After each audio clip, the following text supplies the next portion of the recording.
Computador aqui. Beleza. Então, ok. Pode começar, então.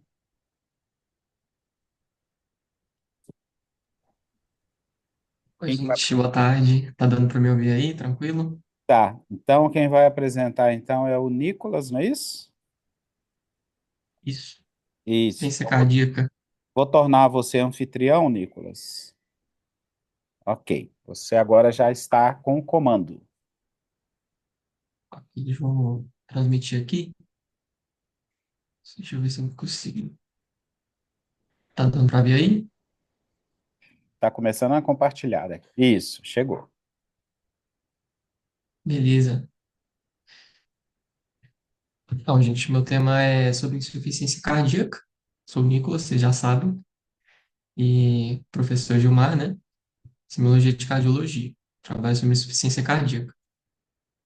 Então, o que que é insuficiência cardíaca? A insuficiência cardíaca ela é uma síndrome clínica que ela reflete a incapacidade que o ventrículo tem, o coração tem, de bombear o sangue pelo corpo. Ou seja, a incapacidade que o coração tem de exercer sua principal função, que é de fazer com que o sangue seja empurrado para o nosso sistema.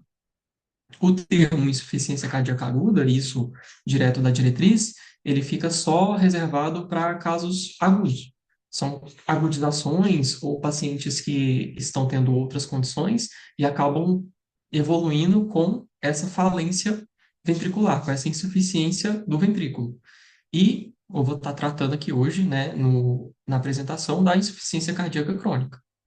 Quanto às classificações, ela pode ser classificada de três formas: quanto à fração de exerção, a gravidade dos sintomas e a progressão da doença.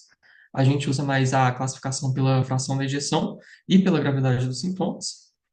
Aqui a gente tem a classificação, ó, pela fração de ejeção. A gente tem que a fração de ejeção de ventrículo esquerdo menor que 40% é fração reduzida. A gente tem intermediária entre 40% e 49%, e a gente tem a preservada acima ou igual a 50%. Lembrando que a fração de ejeção do ventrículo normal ela é de até 70%, 60%, 70%, numa pessoa saudável. A gente também tem alterações desses biomarcadores de acordo com a fração de ejeção, mas para frente eu vou comentar isso, a questão do BNP e do NT-proBNP, vou passar rapidinho nisso. E quanto às gravidades, a gente tem a classificação de NIRA, que é a classificação que a gente já está habituado em questão de dispneia às atividades que o paciente tem.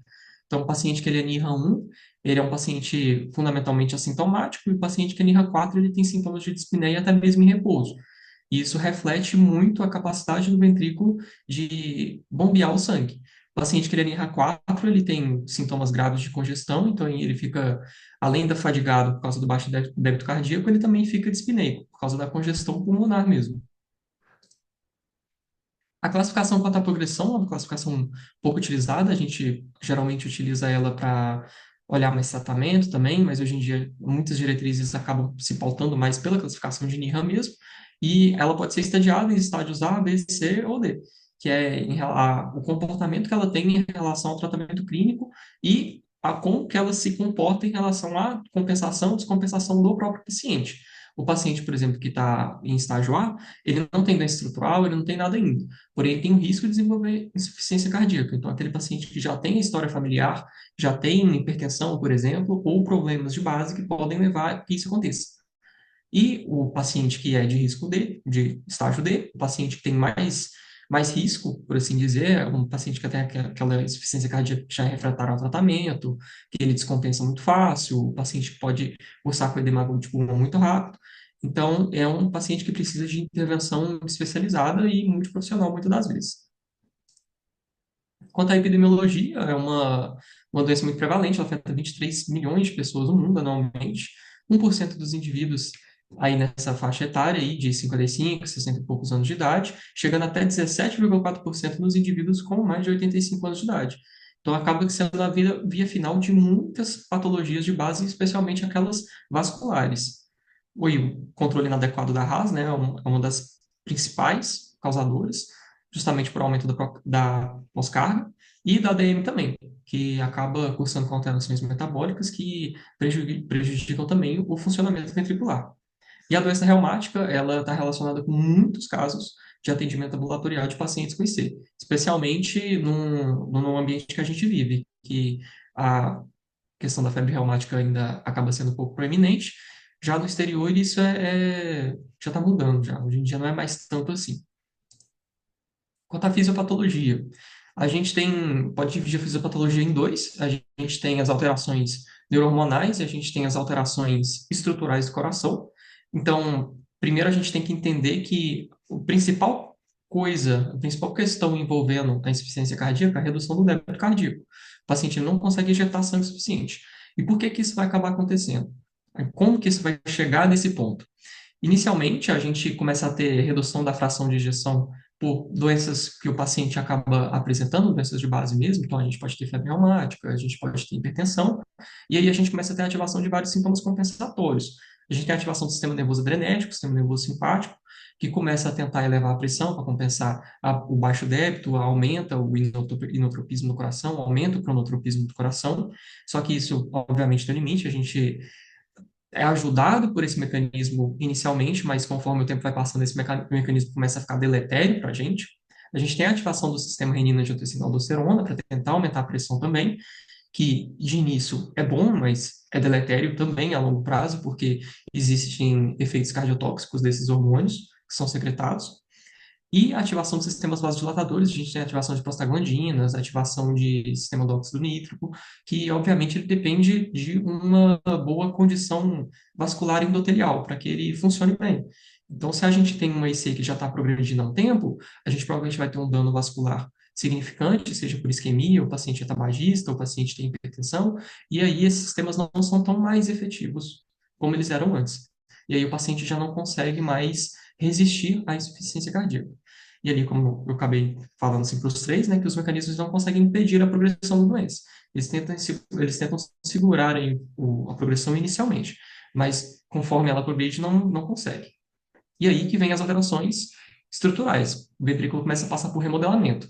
A gente pode ter a hipertrofia concêntrica, que é por causa da sobrecarga de pressão, muito comum em pacientes com hipertensão, que os sarcômeros ficam distribuídos em paralelo, justamente por causa da lei de Laplace, e a hipertrofia excêntrica, que é a sobrecarga de volume, que os sarcômeros ficam distribuídos em série. Então, aquele paciente que tem a pré-carga aumentada, aquele paciente que tem um retorno venoso prejudicado, que é muito congesto. E conforme essas formas de hipertrofia vão sendo ativadas, o que isso impacta no coração? A gente tem a ativação de uma coisa que a gente chama de programa fetal genético, que é genes que são naturalmente, né, suprimidos pelo adulto, eles começam a ser ativados. Então, esse ventrículo ele começa a ficar cada vez mais insuficiente no trabalho dele, porque a gente vai ter ativação de múltiplos genes que deveriam estar sendo suprimidos e que acabam sendo ativados novamente justamente por causa dessa questão de hipertrofia ventricular. E a dilatação leva também à disfunção dos músculos papilares. Então, eventualmente, os pacientes eles começam a cursar também com insuficiências mitrais funcionais. O paciente que tem esse avançado, ele pode ter esse regurgitamento mitral que vai acontecer também por causa do afastamento mesmo, da dilatação das estruturas que compõem ali a válvula e os músculos papilares mesmo. Sinais e sintomas, o paciente ele vai ter basicamente dois tipos de sinais e sintomas. A gente tem os sinais de baixo débito e os sinais de congestão. Então, a gente vai ter dispneia esforços, que pode começar a ir piorando, virar uma dispneia paroxística noturna, uma ortopneia. O paciente vai ter edema, ascite, pode ter anasarca também, dependendo do grau de congestão. Hepatomegalia dolorosa, paciente que tem um fígado muito congesto, ele começa a ter ativação dos receptores de dor, então ele sente aquela congestão ali, ele sente aquela dor. Ele tem aumento da pressão venosa jugular, justamente por conta da questão do retorno venoso prejudicado, então ele tem aquela coluna de líquido que se estabelece, né, no pescoço, que a gente consegue ver pela manobra do reflexo abdômen jugular. Ele tem presença de B3, por causa da questão da vibração o sangue acaba fazendo na câmara cardíaca, e aí essa B3 ela pode estar originando tanto do ventrículo direito quanto do ventrículo esquerdo. Ele pode ter roncos, estertores e os sibilos por broncoconstrição reativa. Então, aquele paciente que acaba chegando no pronto atendimento que está sibilando e você desconfia que seja asma, pode não ser asma, pode ser só uma broncoconstrição reativa. Então, o paciente ele está em congestão pulmonar, ele pode fazer um edema pulmonar, mas aí a gente tem aquela reação de espasmo brônquico, e aí ele começa a cursar com sibilos. E a gente tem o clássico da questão da insuficiência cardíaca, que é o desvio e o aumento da extensão do ictus cordis. Porque conforme o coração vai se hipertrofiando, a gente tem o deslocamento do ápice, E aí a gente tem todas as alterações semiológicas características desse ictus, que é um ictus que começa a ficar com a duração aumentada, ele fica mais extenso, ele fica difuso, e ele se desvia também. Ele sai do espaço que a gente considera como normal dele. E nenhuma manifestação ela, é específica da ISFEP contra a ISFEP. A gente tem algumas que dizem mais para difração preservada e outras que dizem mais para ISFEP, mas nenhuma é específica. O paciente ele pode ter tanto uma quanto a outra. E uma questão importante de falar, especialmente em relação aos sons pulmonares, é que a drenagem linfática compensatória, que acontece ali no pulmão, conforme o paciente da IC vai evoluindo, pode fazer com que os estertores e os roncos desapareçam, os pacientes que estão descompensados. Que é outra coisa muito interessante também em relação a IC. Conforme a gente vai estabelecendo mecanismos compensatórios que não resolvem o problema, mas diminuem um pouquinho o impacto dele, a gente vai perdendo os sinais e sintomas, até mesmo da etiologia causal, né, da insuficiência cardíaca. Então, o paciente que está muito descompensado e já está chegando na via final já, ele vai perdendo muito dos sinais e sintomas que são característicos da insuficiência cardíaca e até mesmo da patologia de base dele, especialmente no caso das valvopatias. Isso aqui é uma classificação que o Broward traz para a gente, que o paciente ele pode ser dividido em quanto ao calor que ele tem e quanto a quão seco ou úmido ele está, né? Isso aí diz para a gente um pouquinho da questão da gravidade. Pacientes que são frio e úmidos são aqueles pacientes que estão muito congestos e que não estão conseguindo perfundir bem. É o paciente clássico do choque cardiogênico, é um paciente que a gente tem que ter muito cuidado. E os pacientes que são quente e úmidos são pacientes que acabam sendo comuns na IC, é aquele paciente que ele ainda está perfundindo bem, porém está congesto. Quente seco e frio seco também são possibilidades, mas como congestão é um sintoma muito frequente, especialmente naqueles pacientes que têm insuficiência da câmara direita, a gente acaba não vendo tanto pacientes secos. Obviamente, a gente tem que considerar que o paciente que está em tratamento no hospital, ele já passou por toda a questão da descongestão, então ele vai estar seco. Mas quando ele é admitido, ele vai estar com extremidades úmidas e provavelmente quentes ou frias, dependendo de como está o caso do paciente. E diagnóstico, critério de Framingham, a gente tem que ter dois critérios maiores, ou um critério maior e mais dois critérios menores, e são todos esses sintomas que eu acabei listando, até coloquei uma tabelinha para vocês verem aí, e obviamente levar muito em conta aquela questão da IC, que a IC a gente sempre vai lembrar de terceiro bulho, a gente vai sempre lembrar de cardiomegalia, a gente vai lembrar de alterações pulmonares, e os critérios menores, obviamente, a gente tem as alterações que a gente pode detectar no exame abdominal, ou hepatomegalia, o paciente ele pode estar com taquicardia também, por mecanismo compensatório, e essa questão da capacidade funcional, o sétimo ponto aí, é um pouco subjetivo de medir, mas o paciente, ele obviamente, ele vai estar dispníquico, vai estar fadigado e ele não vai conseguir fazer o que ele fazia antes. Isso aqui também a questão do diagnóstico que a gente acaba fazendo mais hoje em dia, só para dar uma passada rapidinho, os critérios de Framingham, eles são mais para você elencar uma suspeita. Então, assim, o paciente que ele tem insuficiência cardíaca, a gente vai acabar fazendo exames complementares. A gente faz o ProBNP, o NT-proBNP, a gente faz também ecocardiograma, aquele paciente que a gente suspeita de insuficiência cardíaca, a gente precisa de fazer exames complementares. ECG a gente pode fazer também, mas o paciente pode não apresentar alterações, raio-x de tórax pode evidenciar a questão da congestão pulmonar, mas também não em todos os pacientes. Então, o ecocardiograma ele é ideal para fazer o diagnóstico e estabelecer a fração de ejeção do ventrículo, para poder fazer o acompanhamento do paciente adequado. Essas aqui são as minhas referências.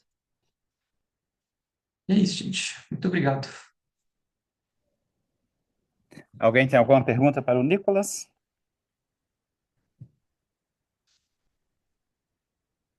Eu acho que nenhum de vocês vão perguntar para vocês, né? Não, eu acho que muito legal a apresentação, né? Agora, os critérios de Framingham, ele ajuda bem, né?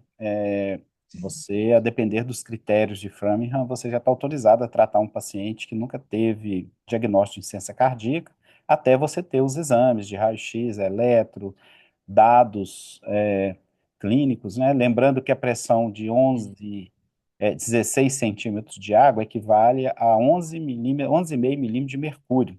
Lembra que eu falei que até que depois de 12 já começa a ter até congestão intraalveolar e vai agravando progressivamente, né? Já começa, né, dar o start, né? E aí os pacientes realmente Sim, estão descompensados. Quando passam de 11, eles já realmente estão descompensados. Então, é muito isso aí, né? Muito bem, ok. perfeito. É, eu vou recuperar o anfitrião, ou você podia me devolver aí o anfitrião. Como que eu posso Quem fazer que isso? vai apresentar agora?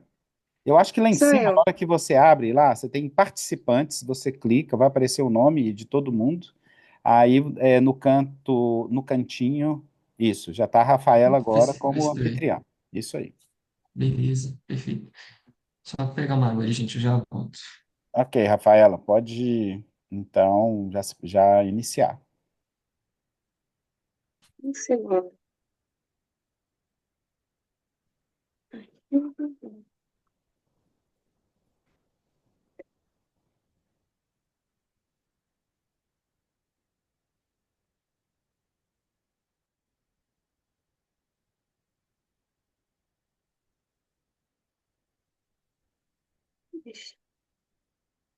Tá compartilhando alguma coisa?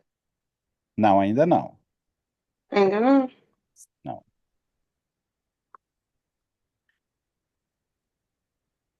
Hum. Ai, Só lembrando, gente, que vocês têm que Você já mandar essas aulas no grupo lá, que eu preciso delas, tá?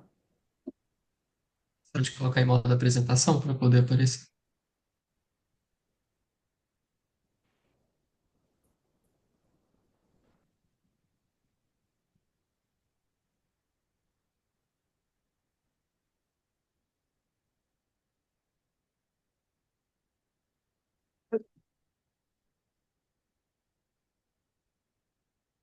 tô tendo um pouquinho de dificuldade aqui, professor. Só um segundinho.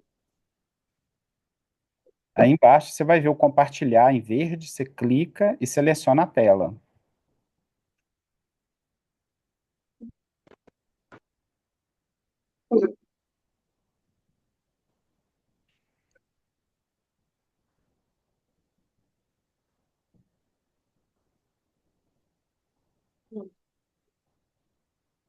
Hum.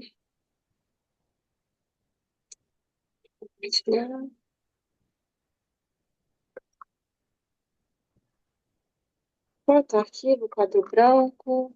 É.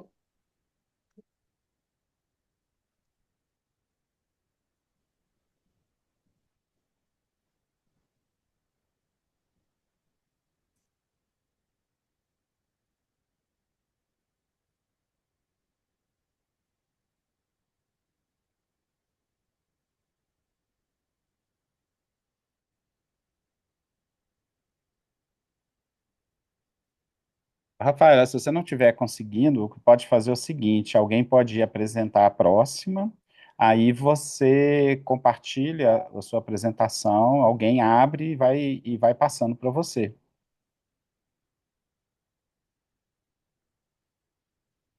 Vai de novo. Peraí. Se quiser me enviar o link, eu coloco aqui, Rafa. Ó,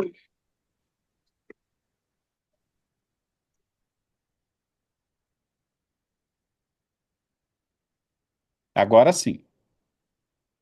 agora foi? Isso. Pode, beleza, tá ótimo. É, tá. Eric. Agora sumiu. Isso, agora sim. Pode ir. Bem, boa tarde, gente. Meu nome é Rafaela e hoje o meu tema é insuficiência coronariana. É. Bem, como definição, a insuficiência coronariana ou doença arterial coronariana é um quadro clínico no qual o suprimento de sangue para o músculo cardíaco é bloqueado parcial ou totalmente. Pensando numa relevância epidemiológica, o infarto agudo do miocárdio é a maior causa de morte no Brasil. Ele ocorre em torno de 300 a 400 mil casos por ano, e a cada 5 a 7 casos, um, um infarto agudo de miocárdio ocorre um óbito. Como fatores de risco, a gente pode ter o tabagismo, a hipertensão arterial, a idade avançada, diabetes mellitus, obesidade abdominal, a dislipidemia e o sedentarismo. Agora, pensando, para poder explicar de forma mais clara, eu pensei em começar pela fisiologia da irrigação do coração normalmente, que ela é feita pelas artérias coronarianas, que são responsáveis pela irrigação do miocárdio e do epicárdio, garantindo o suprimento de oxigênio e nutrientes do coração. Ocorre 100% na diástole ventricular, quando a válvula semilunar aórtica se fecha, permitindo que o sangue flua para os seios de valsalva, direito e esquerdo, onde estão localizados os ossos das artérias coronárias, que vão fazer essa distribuição sanguínea pelos tecidos do coração. Então, quando vai acontecer, né, a doença arterial coronariana? Vai ser quando ocorrer o comprometimento desse fluxo sanguíneo. Pode ser através de uma obstrução de uma ou mais artérias coronarianas, através da placa ateromatosa, que é caracterizada pelo acúmulo de gordura, colesterol, cálcio, e outras substâncias nas paredes das artérias. Por isso que aqueles fatores de risco são muito importantes, né? A questão do sedentarismo, da nutrição, de doenças crônicas como diabetes e hipertensão. E é um quadro de evolução lenta e progressiva. Aí a gente entra numa classificação, que tem duas grandes classificações: a cardiopatia isquêmica crônica e a síndrome coronariana aguda. Na cardiopatia isquêmica crônica, ela decorre do estreitamento do volume da artéria coronariana em consequência dessa aterosclerose ou de um vasoespasmo. E nela a gente vai ter a angina instável. Já na síndrome coronariana aguda, ocorre a agudização desse quadro, que é a ruptura da placa aterosclerótica. E aí a gente vai ver alguns tipos, que é a angina instável, o infarto agudo do miocárdio sem supradesnivelamento da onda ST, e o com supradesnivelamento da onda ST.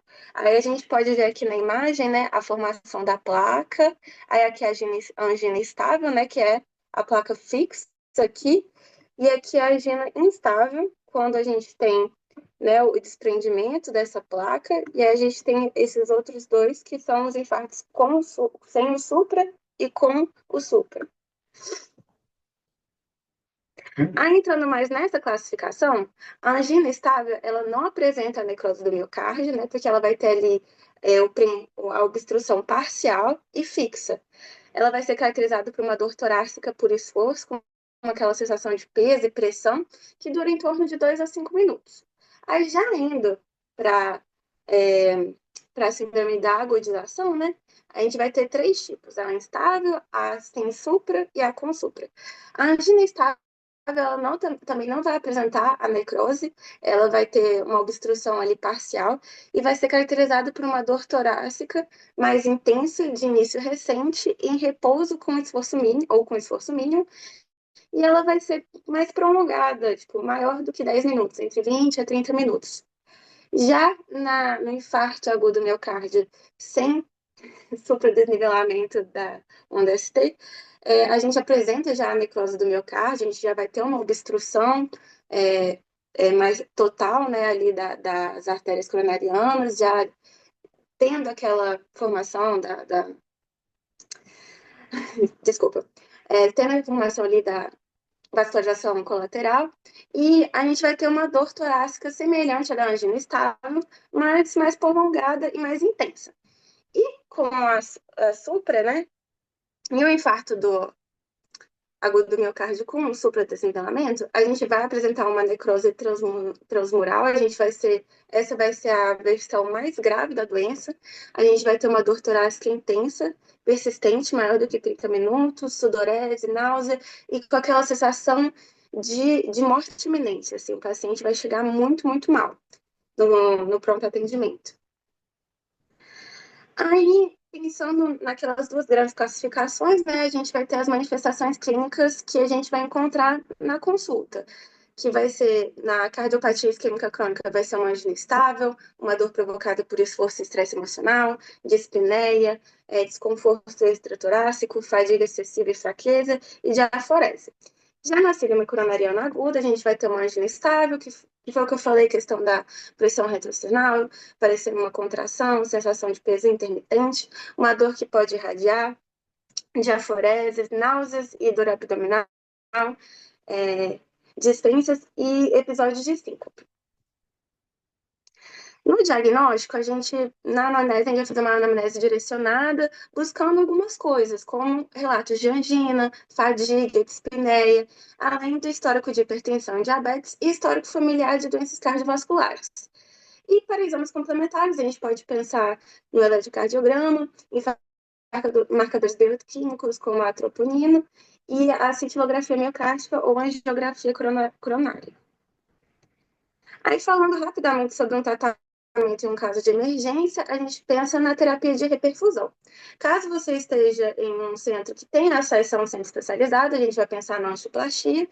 E caso não tenha acesso, a gente vai pensar no tratamento de não ter acesso ao centro especializado, a gente vai pensar na trombólise para manter ele estável até você conseguir chegar num local onde tenha a possibilidade de fazer uma angioplastia. Como o professor Gilmar falou hoje, né, explicando o tratamento, tudo é uma questão de tempo, né? Então, quanto mais rápido a gente agir, melhor vai ser, maior a quantidade de tecido que a gente vai conseguir salvar. E é basicamente isso. Essas são as minhas referências. Muito obrigada. Muito bem. Resumiu bem aí as três. Foi até rápido, hein? Resumiu Foi bem. rápido. Eu tô É, apanhando. correu aí. Alguém quer perguntar alguma coisa aí para nossa expert em doença coronariana? Ninguém, ninguém quer perguntar nada, tá bom? Ok, Rafaela, muito bem, é isso aí, né? O mais importante é entender que a doença arterial coronária, ela é um espectro clínico que vai desde o paciente assintomático, o paciente não sente nada, morre de um acidente de carro, você faz uma autópsia, vê que ele é um paciente multivascular. Ou seja, a doença pode existir e o paciente morrer de outra coisa. Ou então o paciente pode ter uma morte súbita como primeira manifestação, ou desenvolver todo o quadro, né, o espectro da doença, começando por angina, doença arterial coronária assintomática, angina estável, angina instável, infarto. Aí o infarto pode ser com supra ou sem supra, e vem um, vem dois, vem três, vem quatro, põe stent, faz revascularização, fecha a ponte, abre a ponte, faz outra cirurgia cardíaca, aquela confusão toda. É uma doença crônica, realmente. Muitos pacientes vão ter um único evento, mas muitos vão ter dois, três, muitos vão ter a manifestação plena, né, da doença arterial coronária grave, da aterosclerose grave, né? E aí acometendo outros sítios arteriais importantes. Então é muito importante a relação também da doença arterial coronária com acidente vascular, com aterosclerose cerebrovascular, doença arterial periférica, né? E outros sítios aí. É muito importante isso, agravado muitas vezes pelos fatores de risco. E a questão da dor típica e da dor não típica, isso é muito importante também, que ajuda muito lá você, geralmente, do universo de dor torácica que a gente atende, em torno de 30% a 40% você consegue resolver com a história. Os outros 60% é aquele paciente, geralmente mulher, ou então o paciente que não fala aquele sintoma clássico que a gente está acostumado a ver. Então, isso que é o importante a gente ver aí. Ok, muito bem. Quem que é o próximo aí agora? É Ó, a Sou eu. Paulinha, eu acho. hã? A Rafa tem que me dar o acesso aí. Aí Peraí. passa, você passa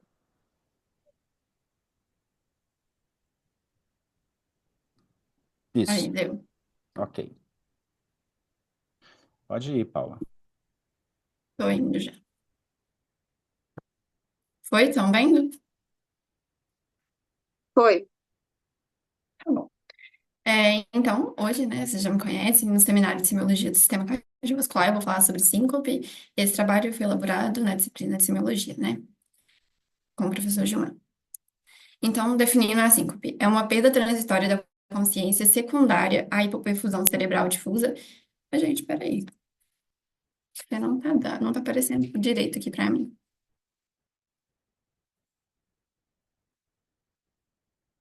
Tá, vou tentar apresentar assim mesmo. Então, definindo, a síncope é uma perda transitória da consciência secundária à hipoperfusão cerebral difusa e caracterizada por um início súbito, possuindo curta duração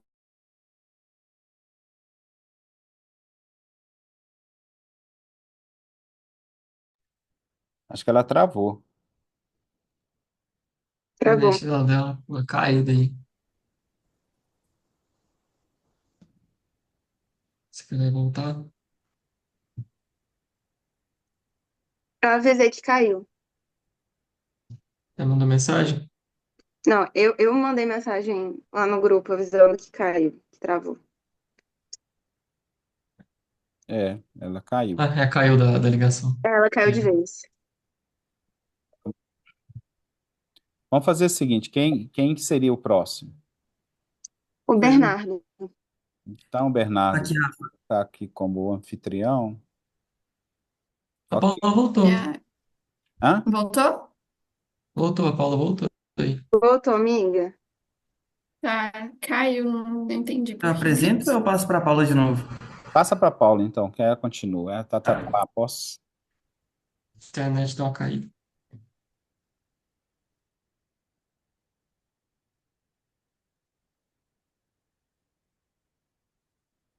Sem Eu vou passar. rotear a minha própria internet aqui.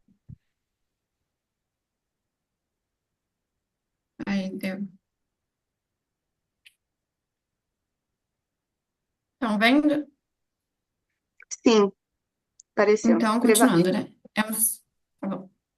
É um sintoma comum na prática clínica, correspondendo de 1 até 3% das admissões em sala de emergências e 6% das admissões hospitalares. Está associado à alta morbidade, uso excessivo do serviço de saúde por quem a tem e alto custo para o sistema de saúde também. Em termos epidemiológicos, tem uma incidência de 8% na população geral e de 6% na população de idosos e uma prevalência de 35% na população de idosos. Já falando em termos de prevalência por faixa etária, como vocês podem ver aqui nesse gráfico, pessoas acima de 75 anos possuem uma prevalência maior. No entanto, quando a gente analisa as causas separadas de síncope, isso varia um pouco. Então, a síncope causada por coisas do sistema nervoso, tipo as síncopes reflexas, vão ser mais presentes em adolescentes, em jovens, de forma geral. Já a síncope ortostática e causadas por ortostáticas e cardíacas são mais frequentes em idosos. Além disso, ela se distribui de forma mais prevalente entre as mulheres do que quando comparado aos homens. E, como eu disse anteriormente, a síncope, existem diferentes tipos de causas de síncope, né? Então, a gente tem 66% correspondendo aí à síncope reflexa, é, 15% correspondendo à síncope ortostática e 10% correspondendo à síncope cardíaca e outras causas correspondendo a 9%. Então, explicando a etiopatogenia da síncope, basicamente tem 4 fases, mas eu coloquei aqui 5 porque eu acho importante. Então, explicando aqui a fase de predisposição, onde a gente precisa analisar se esse paciente tem alguma coisa que predispõe com o fato de ele ter síncope, né? Como uma disfunção autonômica, uso de medicamentos hipotensores, doenças cardíacas estruturais e doenças neurológicas e histórico familiar de doenças neurológicas ou cardiovasculares. Indo para a fase prodrômica, é a fase que antecede a síncope, e geralmente o paciente vai ter sudorese, palidez, náusea, visão turva e sensação de calor. Isso vai acontecer basicamente como uma forma do nosso sistema tentar compensar a nossa, de restabelecer o equilíbrio, né, da nossa pressão que vai cair. Vocês vão entender daqui a pouco o motivo de por que que ela vai cair. Então, a gente vai ficar com a pele pálida, porque o sangue vai estar indo para os nossos órgãos vitais, né? Náusea também por conta disso, visão turva também por conta disso. Falando de forma específica, né, sobre a síncope, é uma hipoperfusão cerebral que vai ser causada por conta de alguma ativação, algum gatilho que vai causar a diminuição da ativação do sistema nervoso simpático do sistema nervoso simpático e a ativação do sistema nervoso parasimpático. Com isso, a gente vai ter uma vasodilatação e bradicardia, o que vai diminuir a nossa frequência cardíaca, a nossa pressão arterial, causando diminuição da perfusão cerebral. Com isso, o nosso cérebro não vai ser oxigenado, e também vai reduzir a glicose que ele recebe, né? Fazendo com que a gente tenha uma perda de consciência e diminuição do nosso tônus muscular. Com a diminuição do nosso tônus muscular, o que acontece é que a gente tem uma queda. E aí, com essa queda, geralmente, né, o nosso corpo fica na posição horizontal, o que facilita o retorno venoso, contribuindo para que aumente a perfusão cerebral e, com isso, o paciente retome, né, a sua consciência, durando menos que 1 minuto. Então, é basicamente isso.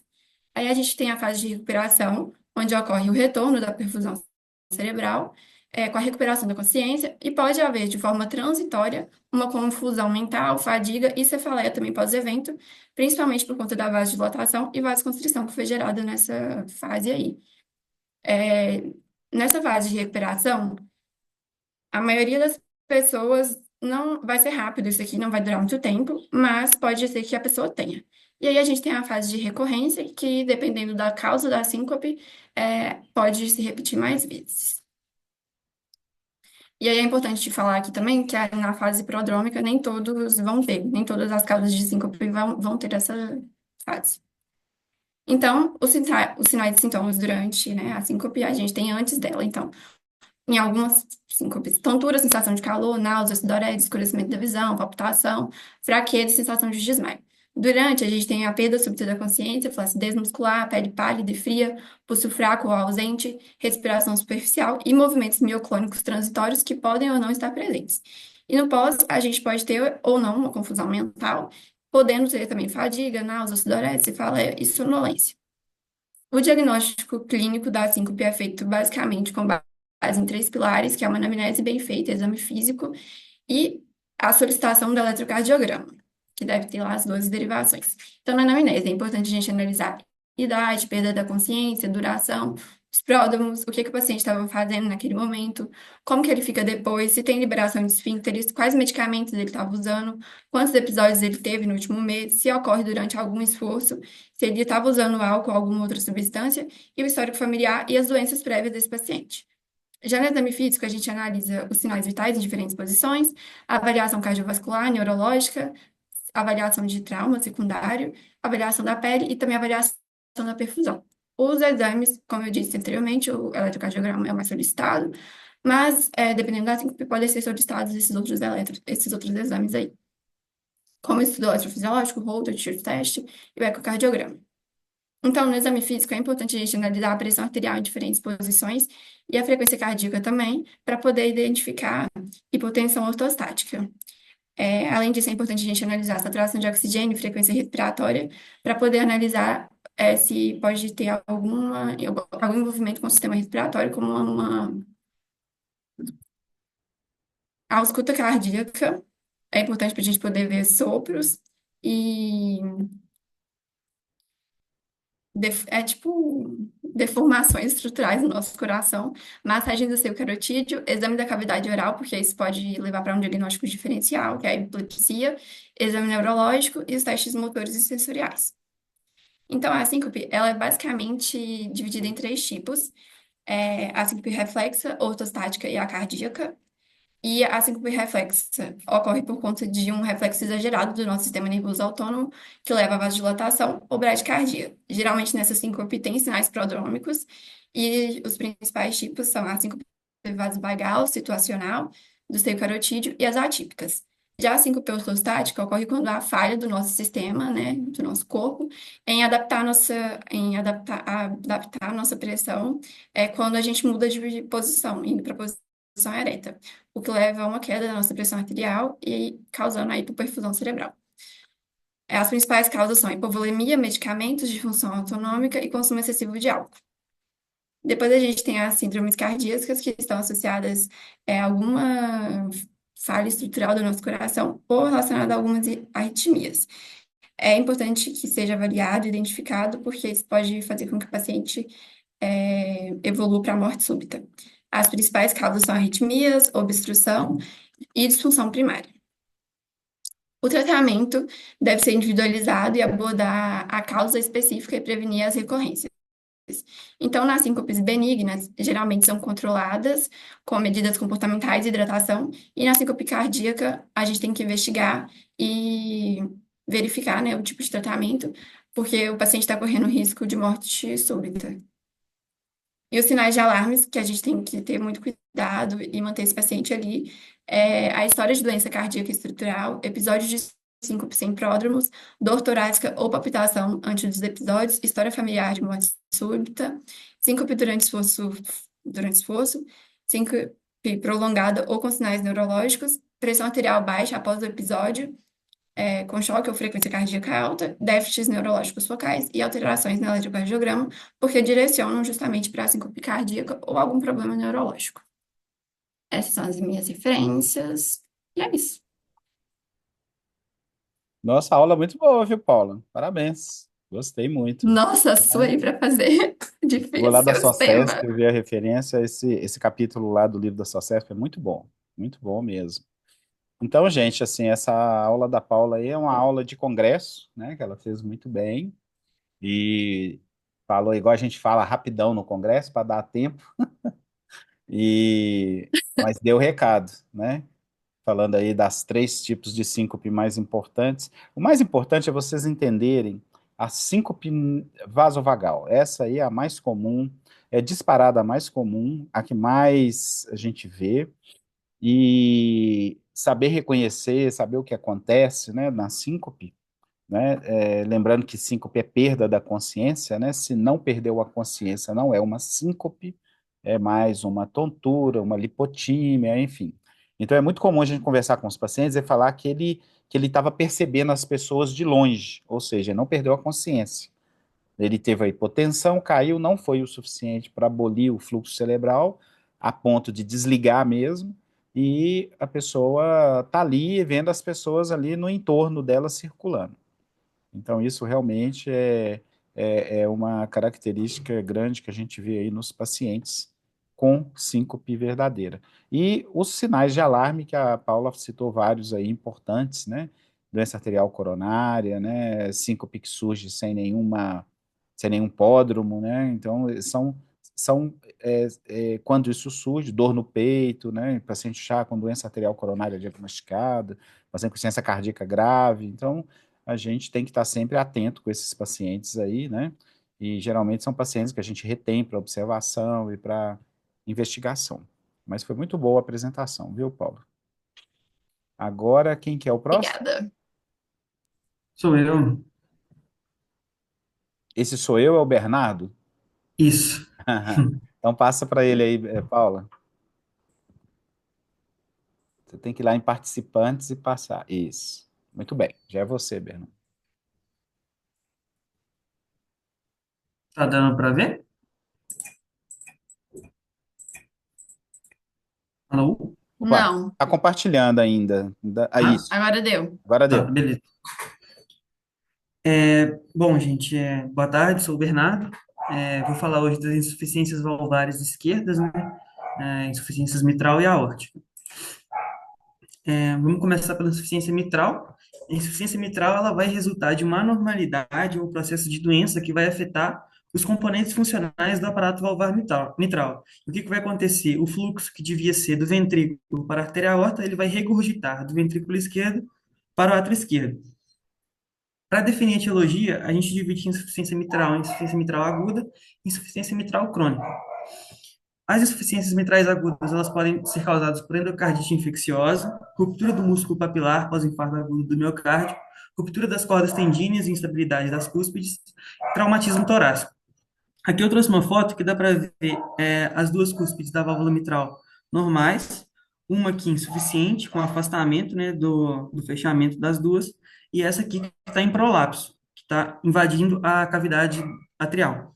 E está dando até para ver também uma ruptura aqui de cordas tendíneas. Já as insuficiências mitrais crônicas, elas podem ser primárias ou secundárias. As primárias têm a ver com o processo degenerativo da própria válvula. E as secundárias é uma compensação funcional devido à alteração do volume ventricular.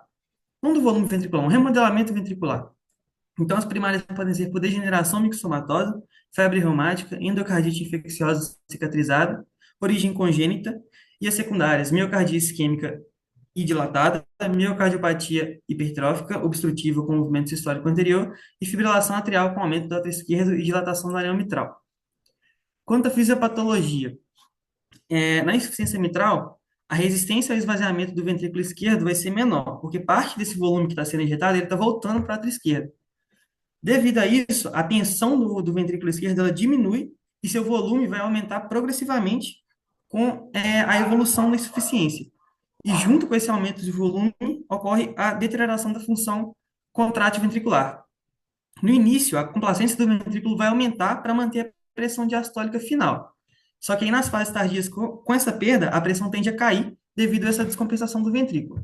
Já em relação ao átrio, esse volume ele vai entrar num átrio esquerdo que está normal, de tamanho normal, com complacência normal ou reduzido. Qualquer alteração de volume que chega num átrio normal vai fazer com que a pressão dentro dele aumente. E essa pressão dentro do átrio aumentada faz com que a pressão venosa pulmonar aumente, levando a sintomas de congestão pulmonar. E, como consequência, né, o átrio ele dilata, com consequente aumento de sua complacência. Já os sintomas podem ser os sintomas pela congestão, né, como eu falei, a dispneia dos esforços, ortopneia, dispneia paroxística noturna, edema de pulmão e as palpitações. As palpitações podem ocorrer porque, como tem remodelamento atrial, esse remodelamento atrial pode levar à formação de arritmias atriais, como o flutter e a fibrilação atrial. Então, o paciente pode relatar que está sentindo palpitações. Nos pacientes com insuficiência mitral isolada, crônica, eles costumam ser sintomáticos. Pode ocorrer insuficiência cardíaca direita quando tem a insuficiência mitral associada à hipertensão pulmonar, que geralmente é nos casos mais tardios de evolução. Quanto ao exame físico, a pressão arterial geralmente vai estar normal, a gente pode palpar uma B3, o ictus ele vai estar deslocado lateralmente, e a gente pode palpar um frêmito sistólico, que é a sensação tátil do sopro, e o sopro da insuficiência mitral é um sopro sistólico, que eu vou caracterizar ele posteriormente.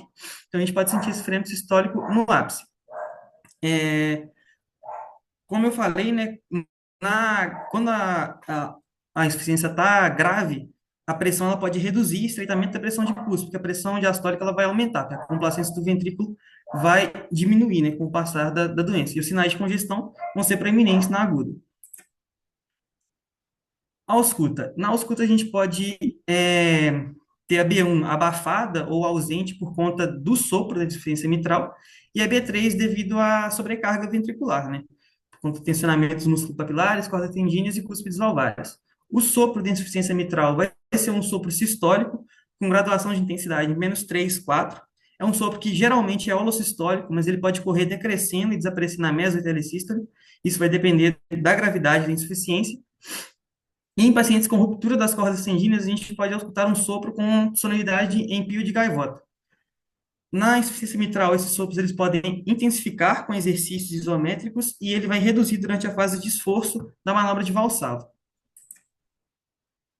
Na insuficiência aórtica, a insuficiência aórtica ela vai ser uma incompetência da válvula aórtica, e como essa válvula aórtica está incompetente, o fluxo na diástole ele vai regurgitar da aorta para o ventrículo esquerdo, é um fluxo reverso. Ela pode ser causada por doença valvar primária e doenças nas raízes da aorta. Dentre as causas valvares, temos a causa congênita, né, a mais comum, a válvula aórtica bicúspide, endocardite infecciosa, febre reumática, mixomatosa, que vai levar ao prolapso da válvula aórtica, radiação, trauma, sífilis e espondilite anquilosante. Já nas doenças da raiz da aorta, a gente tem a dissecção de aorta, degeneração medial, síndrome de Marfan, aneurisma familiar não sindrômico, aortite e hipertensão arterial sistêmica. Essas doenças da raiz da aorta vão fazer com que aumente o anel aórtico, né, que é basicamente o diâmetro da artéria aorta quando ela está ascendendo ali. Com esse aumento do diâmetro, facilita a insuficiência. Fisiopatologia. Na insuficiência aórtica, o volume que vai estar sendo ejetado pelo ventrículo esquerdo, ele vai estar aumentado, que vai ser a soma do volume de ejeção mais esse volume regurgitado. E para compensar, ocorre um aumento da pré-carga, que vai acarretar no aumento do volume diastólico final. E aí, como aumenta a pré-carga, aumenta a quantidade de sangue que está dentro do ventrículo e dentro do átrio. E aí a gente vai ter uma hipertrofia excêntrica do ventrículo para tentar compensar. Só que com o passar do tempo, com a dilatação do ventrículo aumentada, a tensão sistólica que vai ser necessária para desenvolver a pressão sistólica, ela vai aumentar. Então, o ventrículo vai precisar de fazer mais força, porque a pós-carga aumenta e a pré-carga aumenta. Então, essas medidas adaptativas de hipertrofia vão ser praticamente insuficientes, por conta dessa deterioração da função do ventrículo. E os sintomas só vão aparecer depois que tem essa insuficiência ventricular. E aí, com essa insuficiência ventricular, pode haver elevação da pressão do átrio esquerdo, com consequente elevação da artéria pulmonar, e isquemia miocárdica por aumento da demanda, devido à hipertrofia.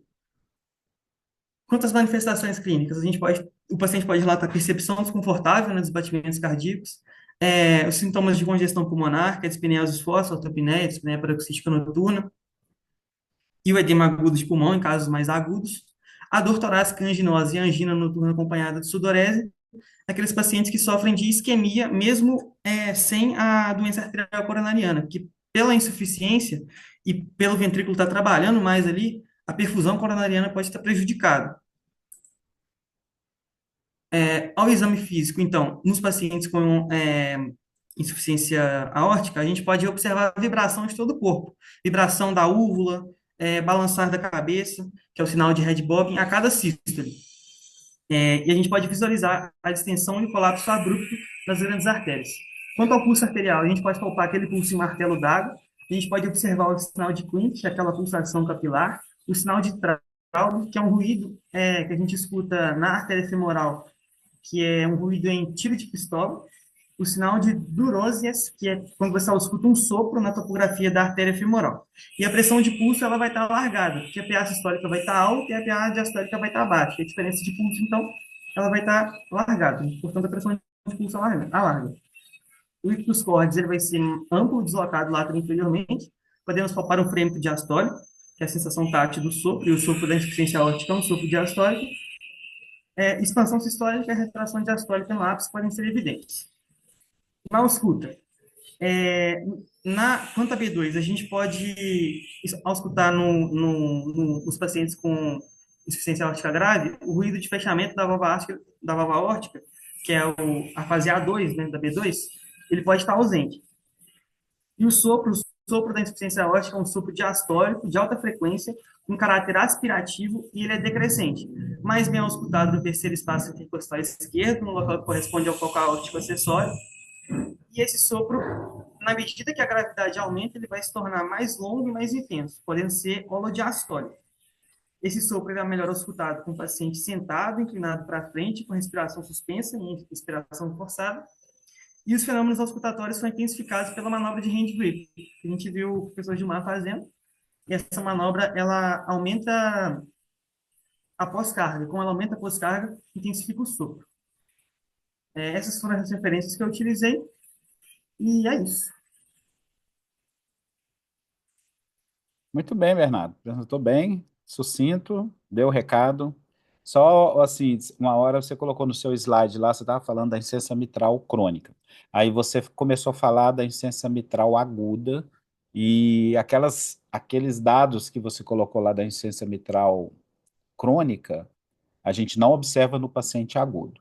A insuficiência mitral aguda e a aórtica aguda também, a gente vê, no caso da mitral, a gente vê infarto agudo do miocárdio, a gente vê, tanto a mitral quanto a aórtica, a gente vê nas endocardites. É o paciente que faz uma complicação mecânica aguda, ele perfura o folheto. Então, às vezes, o paciente está bem, você está lá dando antibiótico, vai ficar 35, de 35 a 42 dias tomando antibiótico venoso. Você está lá olhando para a cara do paciente, o paciente olhando para a sua cara, vai uma semana, 2 semanas, aí, de repente, o paciente faz uma perfuração do folheto, entendeu? Então, ele pode estar bem, aí no outro dia, se ele fez uma perfuração e fez uma insuficiência mitral aguda ou uma insuficiência aórtica aguda, é aquilo que eu comentei. O ventrículo, ele não se adapta aos volumes agudamente. O ventrículo esquerdo é feito para pressão, não é feito para volume. Então, qualquer sobrecarga aguda de volume acima de 5%, o ventrículo vai descarregar isso tudo onde? No pulmão. Então, o paciente vai fazer uma insuficiência cardíaca aguda ou fazer um edema agudo de pulmão. Então, é aquele paciente que você chega no outro dia e pergunta, uai, cadê o paciente? Não, o paciente está lá no CTI, ele passou mal, foi para o CTI. Você chega lá, ele está entubado, o raio-x está branco, e, na verdade, ele fez uma insuficiência mitral aguda grave ou insuficiência aórtica aguda grave por perfuração de folheto. É muito comum isso, principalmente nas endocardites, onde as bactérias são muito virulentas, associadas a drogas, né? Que aí geralmente é uma estafilococcia, né? Uma endocardite estafilocócica, enfim. São bactérias muito virulentas e que fazem abscessos frequentemente. Então, são situações bem dramáticas que a gente vê. Mas é isso aí, a apresentação foi ótima, tá de parabéns aí, né? Aliás, todas as apresentações estão boas, né? E agora, quem que é o próximo? É o Guilherme, mas Pires. caiu para ele. Ele Ele caiu? ele já tá entrando. Tá, vamos aguardar o Guilherme aí. E é isso aí. Mas muito bem, gente, não esqueçam de mandar as apresentações, tá? A gente já tá mandando lá no grupo, Gilmar. Isso, vai mandando lá no grupo. Cada, Isso, cada um que termina, manda. muito bem. Estamos aguardando o nosso Guilherme. Tá boa agora, Anne? Anne não, É Anne Juliana. mesmo, é meu apelido. Todo mundo me chama de Anne. Anne aqui em Minas. Já melhorou? Tá tudo bem? Melhorei. Tô um pouquinho congesta, mas só isso também. Aham, muito bem. Acho que um monte de gente pegou Covid com você, viu? Eu acho também, viu? Naquele Você grupinho testou? nosso lá, eu não testei, não, mas eu tenho certeza que eu tive Covid. Eu imagino, porque eu fiquei gripado pouco depois, né, da nossa primeira aula. Não, primeira aula não. Foi na segunda semana que você começou a tossir. Foi, foi. E, a ajudante nossa lá, a Paula, ela tá gripada. Então acho que ela. Ah, então, é, Mas ela não quis deve ser. testar, e nós temos teste para o nosso pessoal, né? Que nós fizemos uma pesquisa de Covid, então a gente tem bastante Aham. teste. E aí a gente está aguardando. Uai, Guilherme, será que ele não está conseguindo entrar, não? Não, ele tá tendo um pouquinho de dificuldade. Ele mandou a fotinha do Zoom carregando. Mas será o quê? Será que é o sinal de internet dele? Porque o Zoom não dá problema, não. O Zoom é tranquilo, ele é leve. Pois é, eu Deve acho ser que deve ser a isso. internet. O meu eu tive que mudar pra minha internet mesmo, pra mim conseguir apresentar É, aqui. deve ser internet.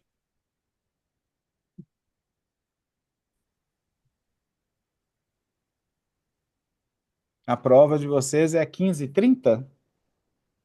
Isso, 15h30. amanhã. Uhum. 15h20, na realidade. Então, Anne, você tem que ver assim, que você vai ter prova de cardio e de ortopedia, né? Eu não sei como é que eu vou fazer, porque prova de cardio, ortopedia e neuro no mesmo dia é pra matar, né? Não, você tem que ver como é que você faz aí com o pessoal, né, para fazer a prova. Tem que ver. Aí você me indica a falar com alguém? Você tem que procurar o pessoal lá para ver como que faz. O pessoal lá A da. prova. A gente tem prova, obviamente, se for o caso, a gente dá uma prova, a prova suplementar, você faz, né? Assim, você tem a prova e geralmente é uns dias depois tem a prova suplementar. Aí você faz, né? A gente O que pode que é prova preparar. suplementar? É tipo segunda chamada? Isso, é. Porque para você Eu ainda funciona vou. como segunda chamada, né? É, É nem a para mim. Sim. suplementar, não é nem a última. Mas aí você tem que ver lá. A minha preocupação não é isso, não. A minha preocupação é mais como é que vai resolver a sua frequência. Então você tem que ir lá Mas, e ver com o pessoal. Eu já passei isso para eles hoje de manhã e eu vou conversar com o Rafael, que é o coordenador geral da SEMES, porque eu vou propor para ele de eu te dar um trabalho para você fazer, entendeu? Fazer uma coisa sim. simples, você faz e manda, né? E aí isso, eu vou ver, né, como é que faz. Mas é porque como já está oficializado, qualquer coisa que eu for fazer, eu tenho que ter autorização do Henrique ou do NDE, entendeu? Professor, o que eles sabem é que eu fui dispensada na quinta-feira à tarde e eu não vou poder. Não fui hoje, né? Não pude ir hoje, só. É Mas o em que eles sabem. tese, tudo bem. Eu vou ver como é que eu faço com eles. É porque para eles, assim, eles acham que vocês estão tendo aula terça e quarta-feira, entendeu? É o que está lançado no negócio. E não tem como mudar mais. Mas eu já falei com Entendi. eles que as aulas mudaram para quinta, né? Porque foi uma decisão interna do serviço de cardio. Mas é isso aí. Entendi. Bom, Guilherme já está Mas ok? se ele chegou? Ah, é. Guilherme, você está mudo. Tudo bem, pessoal? Tá ouvindo, né, agora? Mas fica tranquila, Anne, nós vamos resolver, tá? Ai, A tomara, solução vai tomara. ser bem mais simples, né? Ela não vai ser tão simples igual se você não tivesse acionado, mas a gente vai resolver, já aconteceu outras vezes, a gente resolveu, então a gente vai resolver no seu caso também. E se for o caso, a gente faz uma prova, talvez é melhor você fazer junto a prova da cardio, mais a prova que tem, acho que é neuro, né? Que vai ser a É, última de vocês.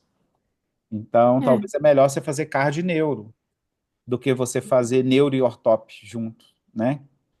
Eu Aí, vou tentar conversar com os professores, porque eles aplicaram já a prova, eles aplicaram 6 provinhas, os professores de ortop. Cada encontro era uma prova. Então, talvez eles consigam, tipo, fazer uma regra de 3, porque eu você já tem que fiz ver 6 provas de se você ortop, eu fez tenho que as ver com 6 eles. provas de ortop e tirou nota boa nas 6 provas, aí talvez é bom você pedir isso, né? Aí tem que ver como é que É, você é o saiu caso. né? Você saiu bem, aí de repente você tenta ver com eles. Pode ser. É. Eu vou ver e a gente vai conversando. Ok, Guilherme.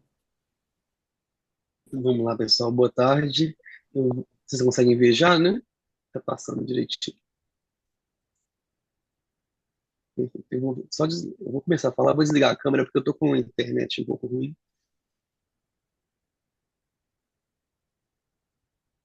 Caso eu caia, vocês mandam mensagem no WhatsApp. Então, boa tarde, pessoal. Retomando aqui, né, e dando continuidade após a conversa, após a apresentação do Bernardo, eu vou tratar do assunto que seriam as estenose aórtica e estenose mitral, né?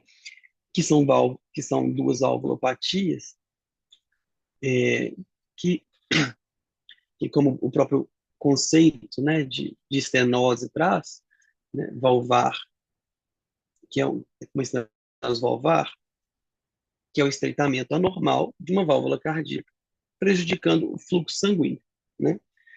Lembrando, óbvio, né, do básico que a gente está falando da dinâmica cardíaca de um sistema controlado, né, que controla todo esse fluxo.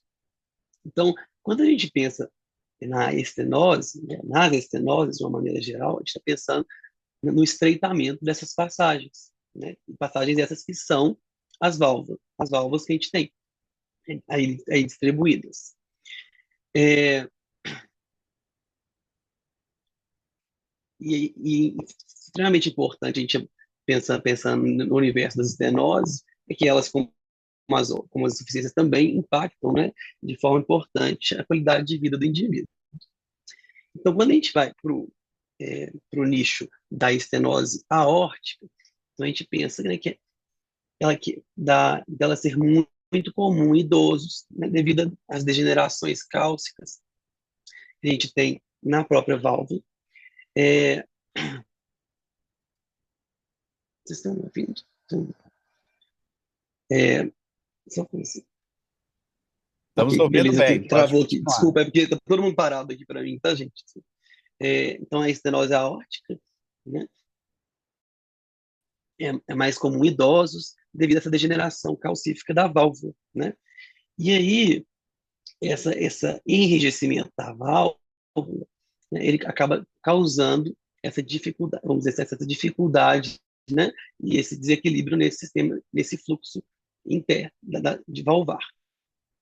Então, historicamente, a gente sabe que a febre reumática é ela, com mais relevância, né, ela que acaba sendo, historicamente, o principal causa dessas estenoses.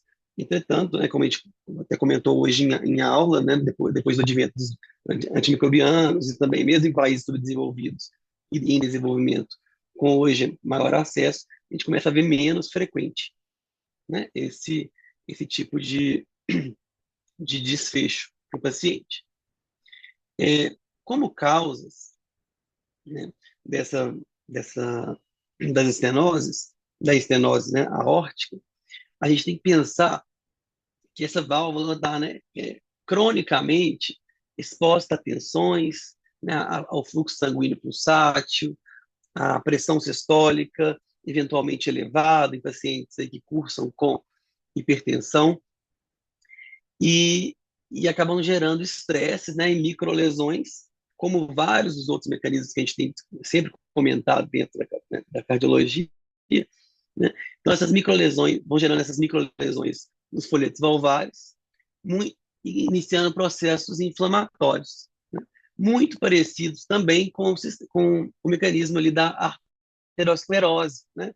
Aí eu trago aqui, a gente comenta dos macrófagos e linfócitos T, alterando, né, essa parede e fazendo que essa lesão se desenvolva ali e gere, né, essa calcificação. E como que acontece, né, essa calcificação? Ela acaba acontecendo na liberação dessas citocinas inflamatórias, né, a interleucina 1, a 6, o interferon gama, eles estimulam a diferenciação de fibroblastos nessas regiões. Nossas células intersticiais valvares começam dessa forma a fazer uma produção de proteínas, um reenrijecimento, né, por causa dessa disponibilidade de proteínas ósseas, que seriam a osteocalcina e a osteopontina, que acabam ali por aumentar, né, criar essa calcificação dessas, vamos dizer assim, pontinhas delas. E tendo assim essa deposição de cálcio na válvula e assim enrijecendo. Então, dessa forma, a gente identifica como causador esse mecanismo. E para justificar essa deposição progressiva de cálcio. Para além, né, a gente tem fatores de risco contribuintes, eu deixei em azul, que são idade avançada, hipertensão arterial, dislipidemias, diabetes mellitus, né? Então a gente pensa em outros fatores, né, relevantes em fazer mal, né, de fato, danar a membrana, ali, a gente está falando ali de LDL, né, quando a gente fala de dislipidemia, diabetes mellitus está falando de açúcares, e por aí, tabagismo, né, a gente tem nicotina, e essa ação nociva dela para o endotélio, e a febre reumática, né, como a gente fez também hoje esse paralelo em sala de aula. E também é menos comum, de fato, a doença congênita, né, que com válvulas bicúspide, que também vão gerar essa estenose, né, e menor e comprometer esse fluxo. Então, quando eu avanço para a fisiologia da estenose aórtica, a gente tem que pensar que há uma obstrução, né, no ventrículo esquerdo para a aorta, e essa obstrução acaba gerando uma hipertrofia ventricular esquerda, pois ele começa, com o comprometimento desse fluxo, ele precisa de fazer mais esforços, né? Então, para ejetar mais o sangue.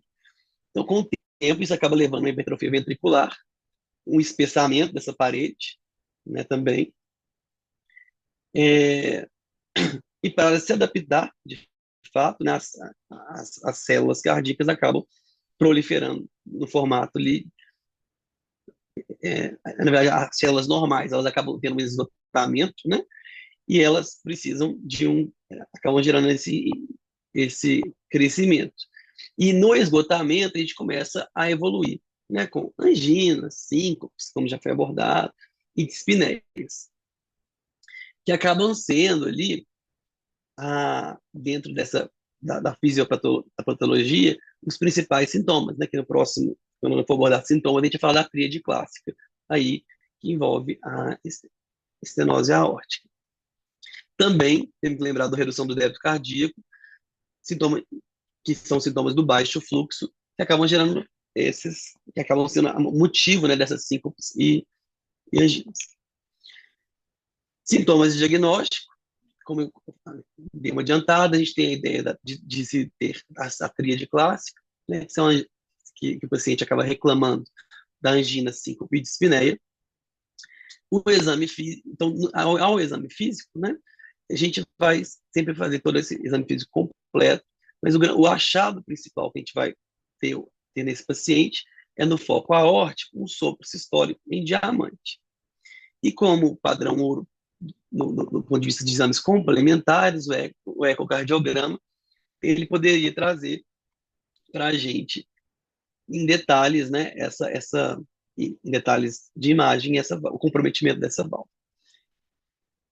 Então, aqui eu trago um exemplo em gráfico, né, para a gente, sopro em diamante, que a gente tem primeiro um fluxo normal, né, as bolhas normais, e eu tenho a bolha B1, eu acabo tendo esse sopro em diamante, que ele é progressivo, né, algumas literaturas chamam de crescente e decrescente, até que eu tenha a segunda bolha cardíaca. O tratamento ele acaba sendo de difícil manejo muitas vezes, por causa das hipotensões que ele pode acabar levando o paciente. Então, por isso, a gente acaba tendo que evitar drogas vasodilatadoras nesses pacientes que cursam, né, nessa condição.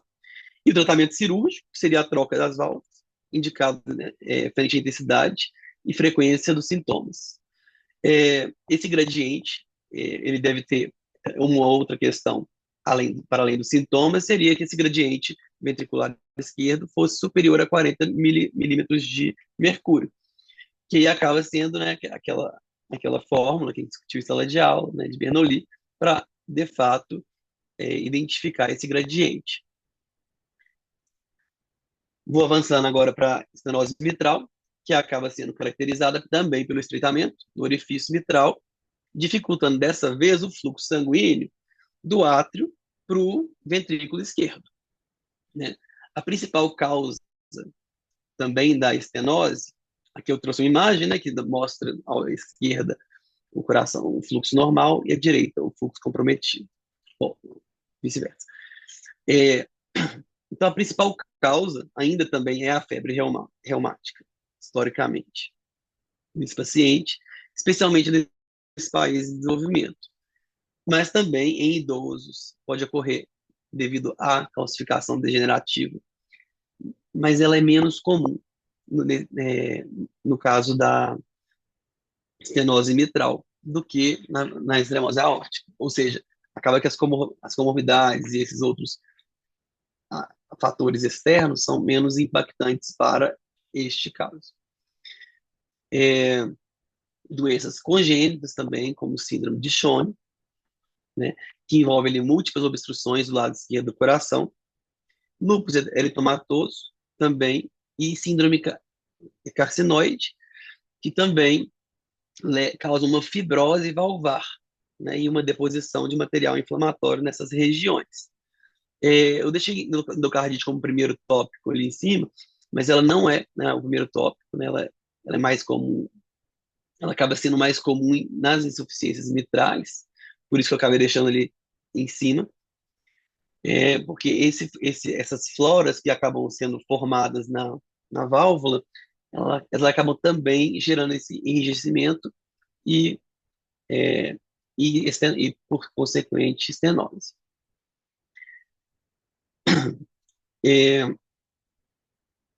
Certinho. Vamos para fisiopatologia, né? Então, o estreitamento da válvula mitral, ele impede o fluxo do átrio esquerdo para o ventrículo. Com isso, o átrio se dilata, levando a arritmias com fibrilação atrial. A pressão retrógrada causa congestão pulmonar, que acaba sendo a dispneia, por nela acaba prendendo, travando esse fluxo, né, da pequena circulação. E em estágios avançados, hipertensão pulmonar e insuficiência cardíaca direita. Ela acaba gerando essa insuficiência no lado direito. Então, aqui a gente tem também, né, um esquemático mesmo da válvula normal e válvula com estenose mitral. Os sintomas e diagnósticos, né? E, no caso, ela cursa principalmente com dispneia, fadiga e hemoptise. E no exame físico, a gente tende a buscar sons de B1, na primeira bulha acentuado, um estalido na abertura da mitral, um sopro diastólico em rúfula, que intensifica com o hand grip, e de forma sistêmica, né, a gente acaba percebendo, né, face em máscara mitral, né, que acaba gerando aquele rubor malar, pulso pequeno e irregular, fibrilação atrial, estase jugular, a gente consegue, na, no, ao performar a manobra, né, hepatojugular, a gente consegue identificar o reflexo hepatojugular, perdão.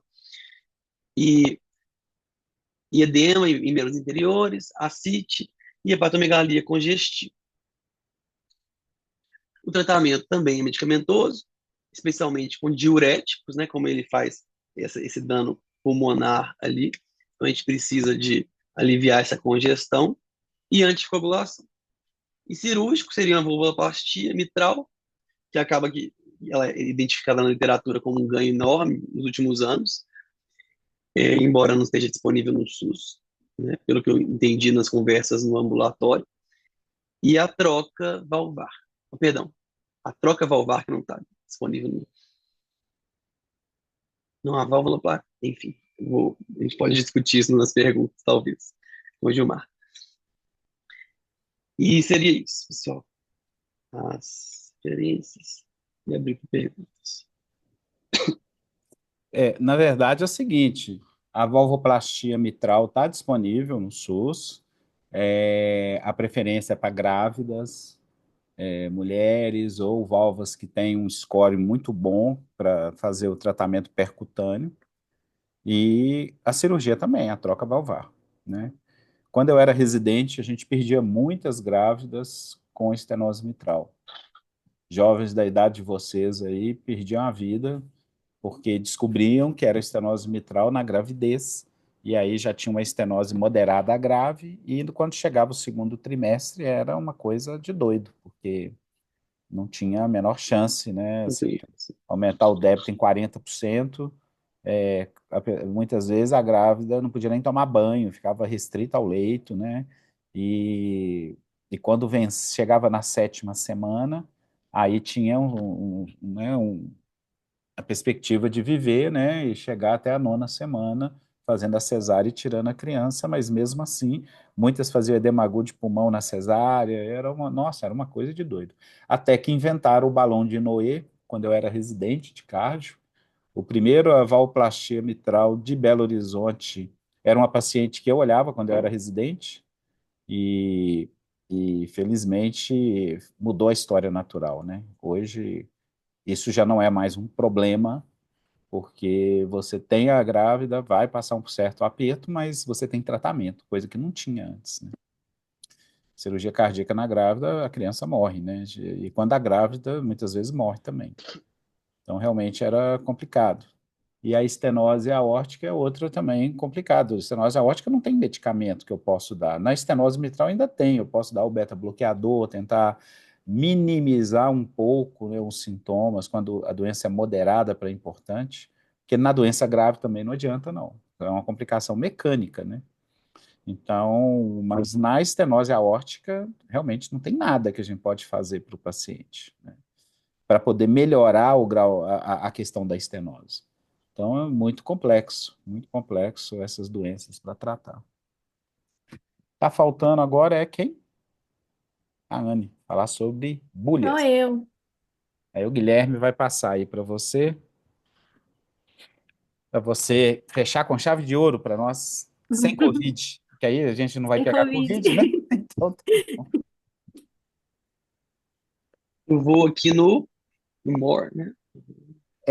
Aí no More aí você tem o host, você vai transferir para ela. Só tem em inglês pelo jeito. Uhum. Exato. O meu único programa que não está em inglês é, por incrível que pareça, o Zoom.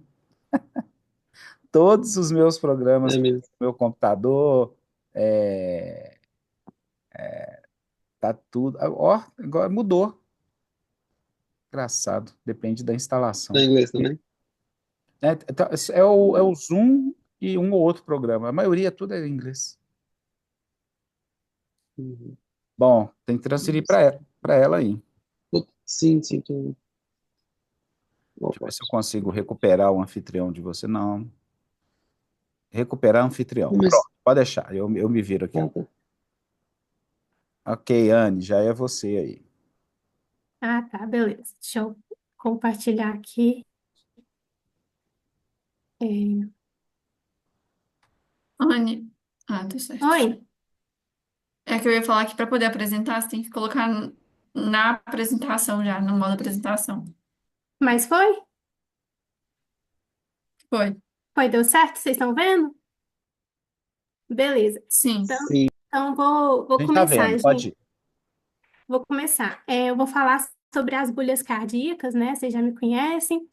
E aí eu estava pensando, quando eu estava estudando e elaborando esses slides, que não tem como falar sobre bolhas cardíacas sem a gente não reviver o ciclo cardíaco, né?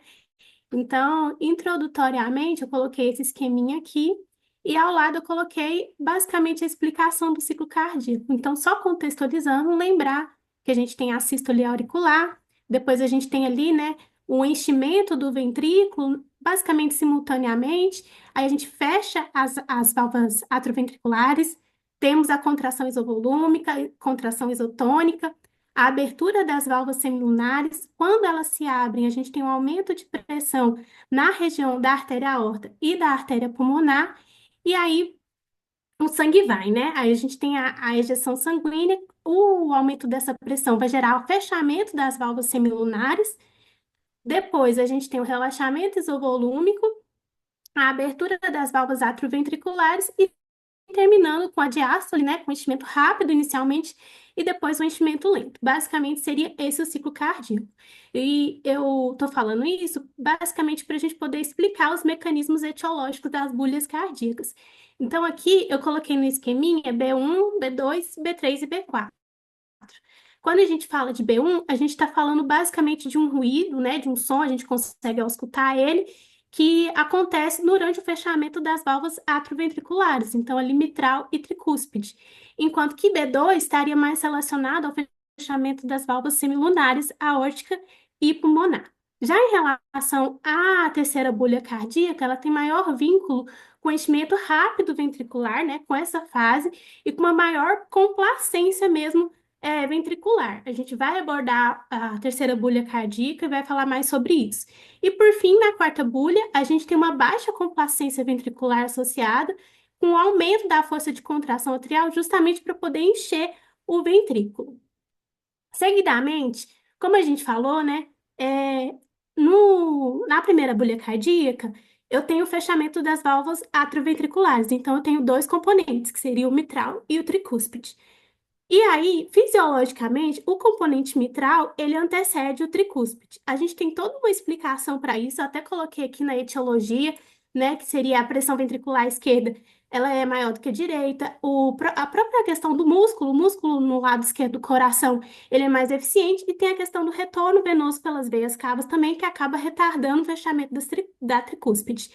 Só que esse desdobramento fisiológico, né, tido fisiológico de B1, ele não tem muita relevância clínica, ele é mais raro.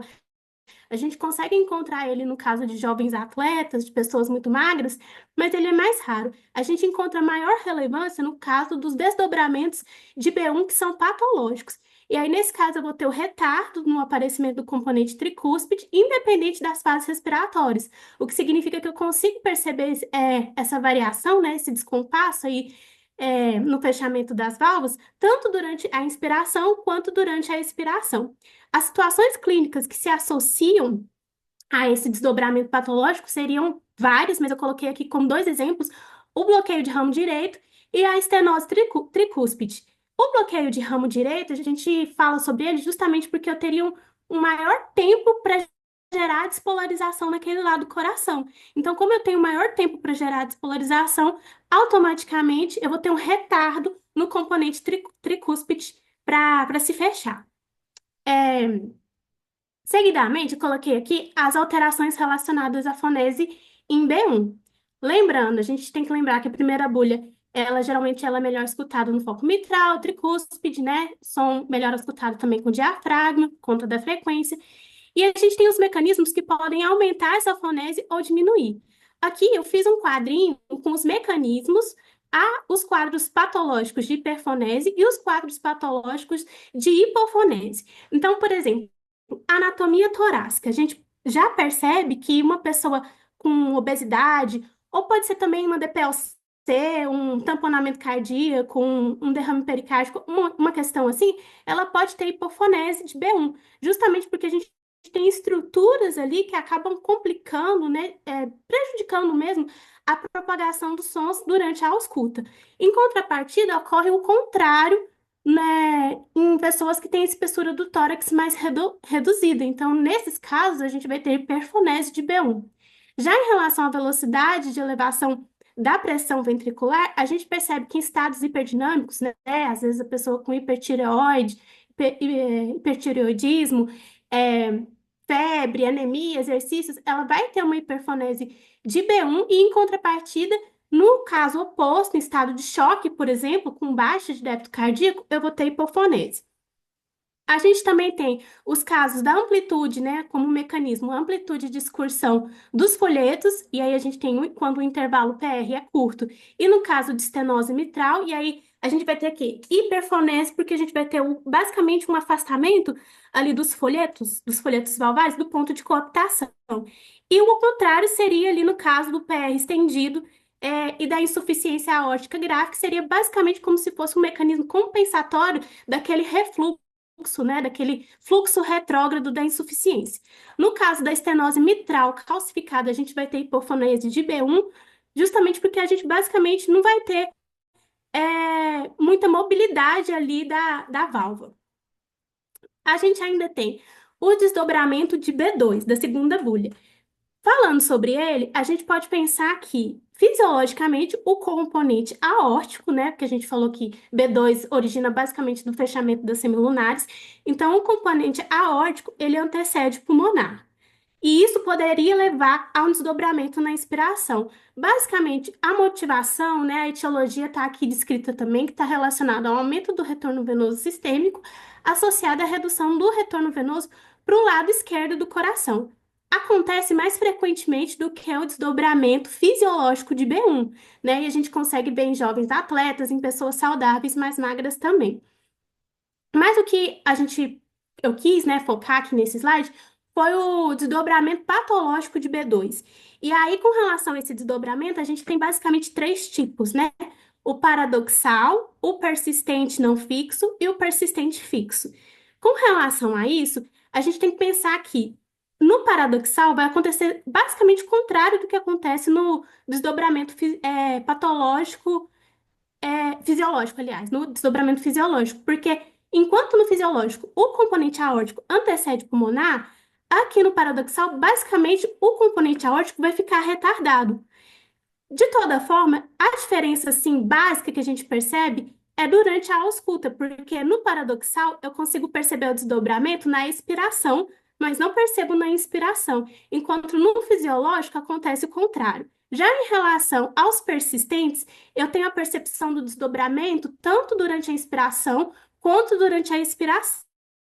E a diferença é basicamente que no não fixo eu vou ter uma variabilidade expiratória do componente pulmonar e no fixo eu não vou ter ela. Resumindo tudo isso que eu falei, eu fiz um esqueminha aqui. Na verdade, eu fiz, não, eu tirei do livro, né, da bibliografia, esse esqueminha da bibliografia que explica basicamente tudo o que acontece. Aqui os tipos de desdobramento de B2, o que acontece durante a expiração e inspiração e as condições clínicas mais comumente associadas. Então, pensar fisiológico, eu vou perceber o desdobramento na inspiração, o persistente eu vou perceber tanto na inspiração quanto na expiração, e o paradoxal eu percebo na expiração, mas não percebo na inspiração.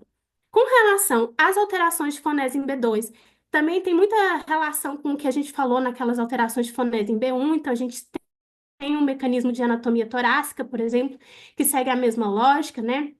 Da questão da velocidade de redução de pressão ventricular, mas aqui nesses casos a gente tem um outro tópico que seria o influxo, né, da pressão arterial sistêmica e pulmonar. Aí, nesses casos, quando eu tiver hipertensão arterial sistêmica, eu vou ter uma. É como se o componente aórtico ele se destacasse, então eu vou ter uma hiperfonese. E na hipertensão pulmonar, o componente pulmonar se destaca, tendo hiperfonese também de B2. Outro mecanismo que a gente pode falar é a relação espacial, né, dos grandes vasos com a parede torácica. Então, nesses casos aqui de dilatação da aorta, transposição das grandes artérias, tetralogia de Fallot, a gente tem uma maior proximidade desses elementos com a parede torácica. Então, a ausculta acaba sendo facilitada e aí, nesse momento eu vou ter hiperfonese de B2 também. Em relação a B3, as características básicas, né, que é um som transitório de baixa frequência, quando a gente consegue auscultar ele melhor em decúbito lateral esquerdo e no foco mitral, e a gente consegue também perceber essa terceira bulha com exercícios físicos dinâmicos ou por elevação de membros inferiores. De toda forma, a terceira bulha, fisiologicamente, a gente encontra ela em crianças, né, em atletas treinados e também em gestantes muito associado ao aumento do volume plasmático, do débito cardíaco, e isso favorece aquele momento de enchimento diastólico rápido que a gente falou no primeiro slide. Já em relação à terceira bolha patológica, a gente percebe a diferença dela, a gente consegue diferenciar basicamente pela história clínica, pelos sintomas, porque enquanto na fisiológica vai estar muito associado a crianças, gestantes, igual a gente falou, na terceira bolha patológica, a gente tem outros sintomas associados do ponto de vista da cardiologia. Então, assim, a gente pode ter dispneia, edema, fadiga, e geralmente ela acomete pessoas com mais idade. Em todo caso, a gente pode perceber a B3 patológica em situações de febre, anemia, hipertireoidismo e também nas insuficiências cardíacas. O pessoal falou bem sobre a insuficiência cardíaca nas demais apresentações, eu acho que isso ficou claro, mas basicamente a gente vai ter uma dilatação ventricular, né? E aí um aumento do volume distólico final, gerando esse fluxo mais abrupto que condiz com a B3. Por fim, a gente tem a quarta bolha cardíaca, e aí ela está relacionada a uma menor complacência ventricular, que leva a um aumento da força de contração atrial para o enchimento dos ventrículos. A gente consegue auscultar ela também com a campânula, né, por conta da frequência, é um marcador diastólico, né, de disfunção ventricular esquerda. E das situações clínicas que eu coloquei aqui, eu acho que a situação clínica que mais me chamou a atenção foi a hipertensão arterial sistêmica, né? Porque quando a gente tem uma hipertrofia secundária a ela, a gente vai ter como consequência a quarta bulha. E por fim, eu coloquei uma observação que estava constando nos livros, que é sobre a fibrilação arterial, que no caso da fibrilação atrial, a gente não tem a B4, justamente porque esse tipo de arritmia vai impedir a contração efetiva mesmo do átrio. É isso, essas são minhas referências e eu agradeço pela atenção. Bem, legal o slide, hein? Que programa é esse? É o Canva. Ah, você pegou um Canva estiloso aí. É. Muito legal, isso aí. Alguma pergunta aí para a nossa expert em bulhas? Pois é, não, muito boa apresentação, né? Legal, slide que chama atenção, né? Aí o ciclo cardíaco, muito bem. Isso aí. Ô, gente, muito bom. Gostei das apresentações, achei que foi muito bom. Você frisou bem aí a questão das bulhas, né? A gente pode ter, né, o próprio Bernardo, né, que falou das lesões regurgitativas, né, Bernardo? Não é isso? Falou aí da B3, né, nas doenças regurgitativas, que pode não ser disfunção ventricular, aí você já explicou a disfunção ventricular, né, a terceira bulha patológica, e é isso aí. Foi muito bom, muito boas apresentações. Me dou por satisfeito, né? Todo mundo vai ganhar aí seus 40 pontinhos, 39 pontinhos, 38, né? Todos aí, né? E a Anne merece 40 porque ela foi doente, arrastada lá, né? E, e mostrou o comprometimento dela, né? Se a gente soubesse que você tinha Covid, lógico que eu não ia falar para você ir, né? A gente não sabe, né? Mas é assim É. mesmo. Graças a Deus, está tudo bem. E desejo aí sucesso para vocês aí na progressão aí do curso, né? os conselhos, se o conselho fosse bom, a gente saía vendendo por aí, né? Ia ter um tanto de gente comprando, mas tentem aproveitar o máximo possível o tempo de vocês, porque depois só piora. Depois só piora. Aí vocês vão ser mais um médico a mais aí no mercado, então vocês não vão ser um médico a mais, vocês vão ser o médico a mais, né? Então vocês vão Uhum. dedicar, vão olhar aí os pontos, é, não fique preocupado com os pontos fracos, dediquem-se aos pontos fortes, e os fracos vocês vão aos pouquinhos trazendo eles aí, né? Uma das estratégias dos médicos que adquirem excelência é eles dedicarem aos pontos fortes que eles têm, né? E se você vira um expert no que você é bom, né?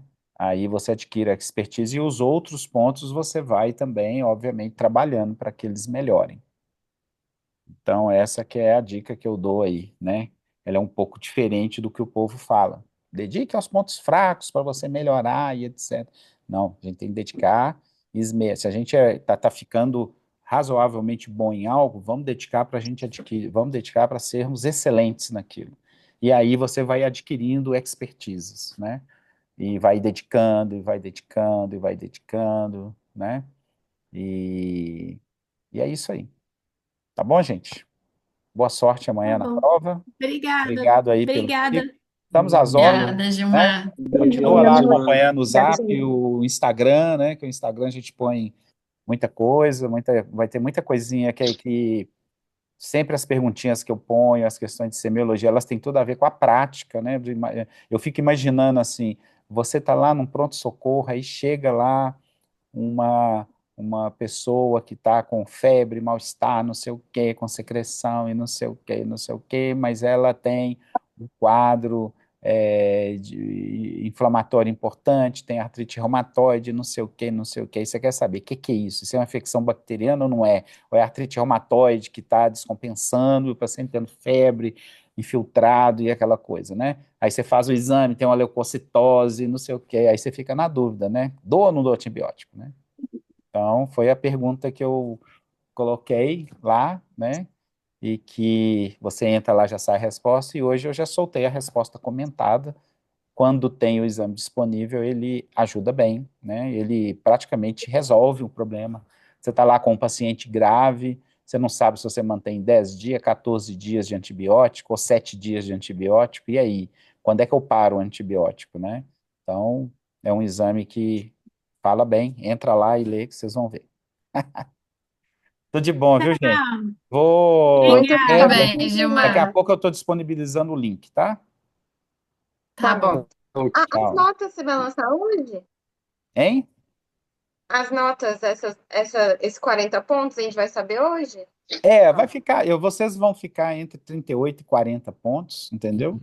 Não, ou seja, acima de 90% dos pontos, vocês cumpriram tudo o que a gente quer de um aluno, né? Assim, ninguém quer aluno perfeito, né, gente? Mas vocês cumpriram tudo, assim, tudo que é importante para o aluno, né? Dedicação, interesse, participação, né?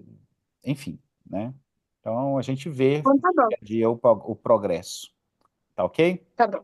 Fiquem com Deus. Obrigada, viu, Boa Gilmar? Com sorte. Tá Deus. bom, com Deus, Até mais, Gilmar. Gilmar. Tchauzinho. Tchau.